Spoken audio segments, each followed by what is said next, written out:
भक्तजनों, माताओं, बहनों, सादर जय श्री कृष्णा। आप सभी का हमारे YouTube चैनल में बहुत बहुत स्वागत है। मैं हूं आपके साथ आचार्य संजय शास्त्री। तो सबसे पहले आपको और आपके पूरे परिवार को श्रावण के चौथे सोमवार की बहुत बहुत शुभकामनाएं और बधाइयाँ। भगवान भोलेनाथ का भरपूर आशीर्वाद आपके जीवन पर सदैव बना रहे।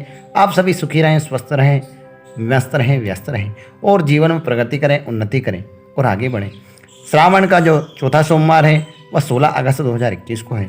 श्रावण का महीना भगवान भोलेनाथ को सबसे परम प्रिय महीना माना जाता है और इस श्रावण मास में भोलेनाथ माता पार्वती के साथ इस पृथ्वीलोक में निवास करते हैं और पूरे एक माह तक इस पृथ्वीलोक पर निवास करते हैं। जो भक्तजन माताएं बहनें भोलेनाथ की आराधना करते हैं और उनकी कथा का श्रवण करते हैं और सोमवार का व्रत करते हैं या फिर श्रावण सोमवार पूरे महाव्रत रखते हैं, जब अनुष्ठान करते हैं, उन पर भोलेनाथ की कृपा हमेशा बनी रहती है और भोलेनाथ भगवान उनकी हर मनोकामनाएं पूर्ण करते हैं। तो आज हम आपको श्रावण सोमवार के व्रत कथा सुनाने जा रहे हैं, तो इस वीडियो को अंत तक जरूर देखिएगा और अधिक से अधिक लोगों को शेयर भी करिएगा। नगर में एक धनवान साहूकार रहता था जिसका व्यापार दूर दूर तक फैला था। उसकी यश, कीर्ति, मान, सम्मान और धन का दौलत व्यापारी से पास में सभी चीज़ों की व्यवस्था उसके पास थी। जो नहीं था तो उसके पास एक पुत्र नहीं था। साहूकार निसंतान था।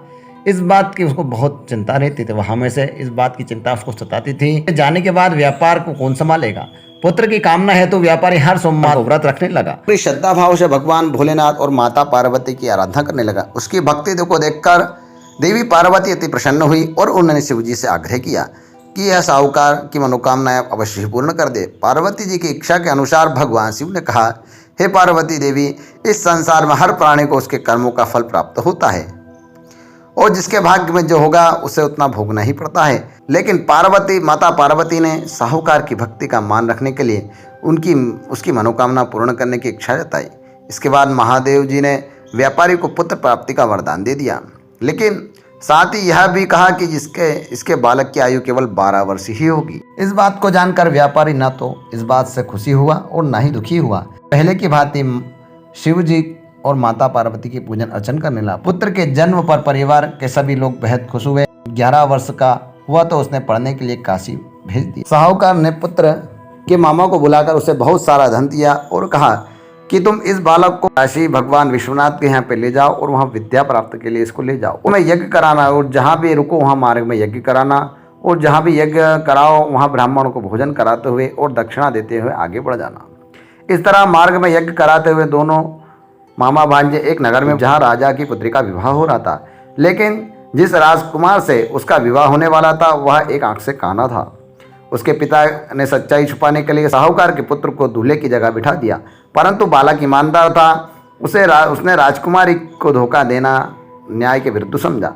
मौका मिलते ही उसने राजकुमारी की चुन्नी के पल्ले पर लिखा कि तुम्हारा विवाह तो मेरे साथ हुआ है, लेकिन जिस राजकुमार के संग तुम्हें भेजा जाएगा वह एक आंख से काना है। मैं तो काशी पढ़ने जा रहा हूँ। जब राजकुमारी ने चुन्नी पर लिखी बातें पढ़ी तो उसने अपने माता पिता को यह बात बताई। राजा ने अपनी पुत्री को विदा नहीं किया, जिससे बारात वापस चली गई। दूसरी ओर साहूकार का लड़का, उसका मामा काशी पहुंच चुके थे। वहां जाकर उन्होंने यज्ञ किया। जिस दिन लड़के की उम्र 12 वर्ष हुई, उस दिन यज्ञ के बाद लड़के ने अपने मामा से कहा कि मेरी तबीयत कुछ ठीक नहीं है। मामा से ने कहा कि तुम अंदर जाकर आराम करो। शिव जी के वरदान अनुसार कुछ ही देर में उस बालक के प्राण निकल गए। मृत भांजे को देखकर मामा ने विलाप शुरू कर दिया। संयोगवश उसी समय शिव जी और माता पार्वती उधर से जा रहे थे। पार्वती जी ने भगवान से कहा, स्वामी, मुझे इसके रोने का स्वर सहन नहीं हो रहा है। आप इस व्यक्ति के कष्ट को अवश्य ही दूर कर दीजिए। उस मृत बालक को देखकर महादेव जी बोले, हे देवी, ये तो उसी साहूकार का पुत्र है जिसे 12 साल की आयु का ही वरदान प्राप्त था। मृत भाव को विभोर माता पार्वती ने कहा कि हे महादेव, आप इस बालक को और आयु देने की कृपा करें, अन्यथा इसके वियोग में इसके माता पिता वे तड़प तड़प कर मर जाएंगे। माता पार्वती के आग्रह पर भगवान शिव ने उस लड़के को जीवित होने का वरदान दिया। शिव जी की कृपा से वह लड़का जीवित हो गया और शिक्षा समाप्त करके लड़का मामा के साथ अपने नगर को ओर चल दिया।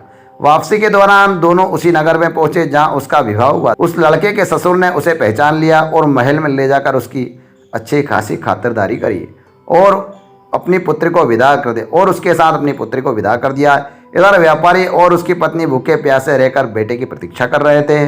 उन्होंने प्रण रखा था कि यदि उन्हें अपने बेटे की मृत्यु का समाचार मिला तो वह भी अपने प्राण त्याग देंगे, परंतु अपने बेटे को जीवित होने का समाचार पाकर वह बहुत प्रसन्न हुए। उसी रात भगवान शिव जी ने व्यापारी को सपने में आकर कहा, हे श्रेष्ठ, मैंने तेरे सोमवार के व्रत करने और व्रत कथा सुनने से बहुत ही अधिक प्रसन्न हुआ हूँ, इसीलिए तेरे पुत्र की लंबी आयु प्रदान की है।